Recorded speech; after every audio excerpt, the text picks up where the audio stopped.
Hello పిల్లలు, నేను మీ పేదరాశి పెద్దమ్మని. ఈరోజు మీకు ఒక మంచి కథ చెబుతాను.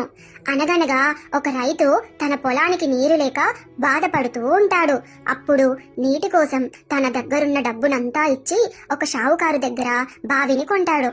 ఆ రైతు సంతోషంతో నీటిని తోడుకుంటున్నప్పుడు ఆ షావుకారు ఆపేస్తాడు. నేను నీకు అమ్మింది బావిని మాత్రమే, అందులో నీటిని కాదు అని అంటాడు.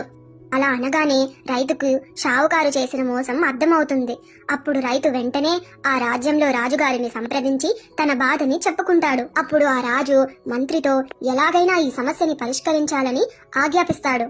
అప్పుడు ఆ మంత్రి రైతుని వెంటబెట్టుకుని షావుకారు దగ్గరికి వెళ్లి మాట్లాడతాడు. ఇప్పుడు షావుకారు, నేను బావిని మాత్రమే అమ్మాను, అందులో నీటిని కాదు, నీరు కావాలంటే ఇంకా డబ్బులు చెల్లించాలి అని అంటాడు.